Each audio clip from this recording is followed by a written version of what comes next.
this is Carrie. Welcome to my channel. Today we're going to be doing a galaxy pour that kind of goes awry, but we'll see how we can fix it.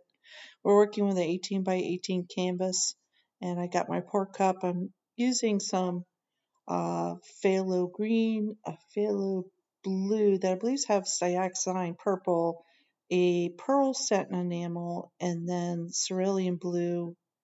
And then I also have titanium white as some of that base coat and layers. I'm going to be layering the paint into the cup and then pouring those out. Um, and as you will notice, there's a couple things that go wrong with this, and we'll discuss that as we go through. But until then, I'll play some music and let you enjoy. I'm going to start off with a white and then layer my paints. The colors actually were influenced by Studio 15 Acrylics, I believe. It's Brian. I'll fix that if I said that wrong. But he did a fabulous pour with these colors or similar colors, and so wanted to try out the same technique, but again had some issues, and we'll see how that goes along. So I'll stop there, let some music play, and we'll be right back with you.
Enters the first error.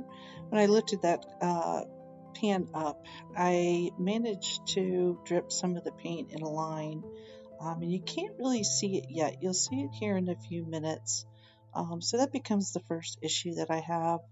The second issue is that I just had way too much paint on the canvas when I was tilting, and this has been sped up, so I am going a lot slower than this, and that's what you want to do to keep those rings. But because of the line, and you can sort of see it in the middle top, it ends up stretching out more towards the side. And I realized I just had way too much paint on here. I started to go a little bit faster because I just wanted to then get a lot of the paint off and see where we stood. I really started really liking the colors though, and it started really forming into what looks like somewhat of a geode. And so I didn't want to stop and scrap the piece. I wanted to keep going and see where we could go. So let's see where it takes us and how we can manage to fix it. You can see right now, right in that middle, the line, and I'll point to it here in a minute, that I just really wasn't liking, and decided to really stretch as much of that I could off of the canvas, which there it is, could help in a lot of ways anyways. But overall, way too much paint on the canvas. It does affect how it dries, and we'll see that here in a minute.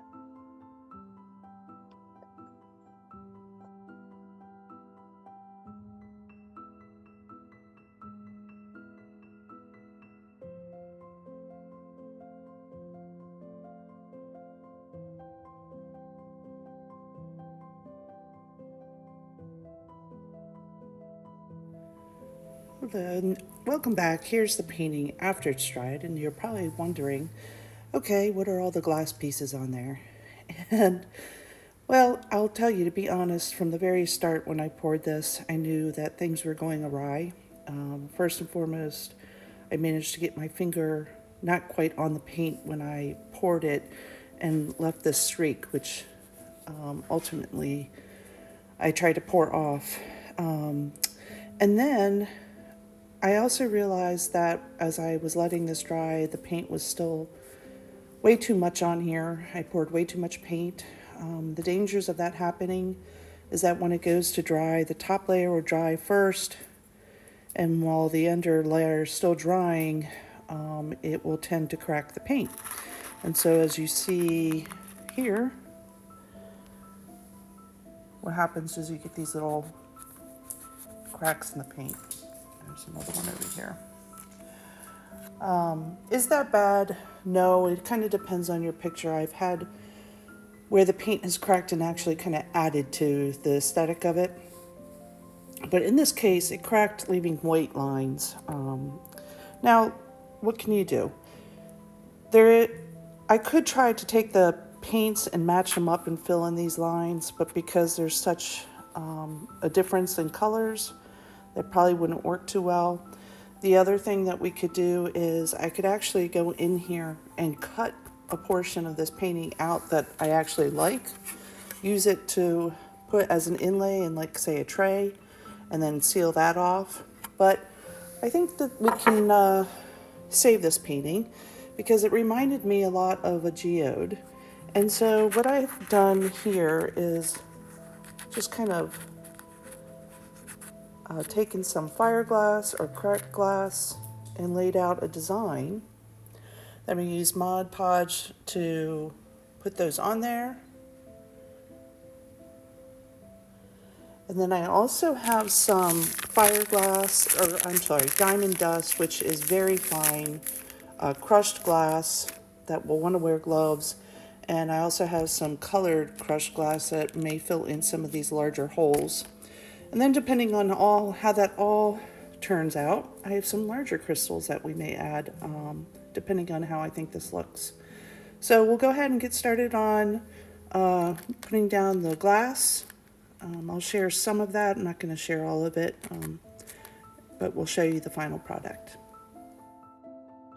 Okay, so now we're going to add those, glue down those pieces of glass. I'm just going to use regular Mod Podge. You probably could use the Liquitex varnish, but I'm going to use the Mod Podge first to lay down the heavier pieces of glass. I'll come back in with another layer of the Mod Podge and make sure it's glued down, and at that point I'll add some of the finer diamond dust, and I also have some colored glass fragments, little teeny particles, that I'll go in there and add color to it to match up with the paint.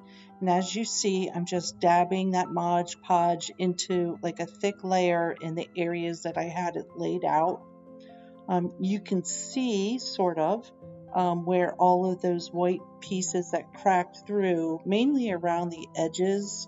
You can see in the really dark blue area, I have those white cracked through pieces and some up by the blue. So I'm just going to go in and layer those pieces in and create what would look like the geode actually looks like. I'm not going to do the whole thing, but just as I showed you in the previous painting, mainly around the outer edges, because I want to still have the acrylic paint really shine through as the main focal point for this piece. So I'll show you some of that. Again, not going to do the whole thing, but we'll bring you back in for the final piece.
Okay, I would take you in for a little close-up of those, and that's before I put the diamond dust in.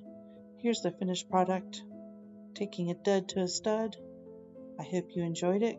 Come back and see me, hit the subscribe and like button, and I'll see you all later.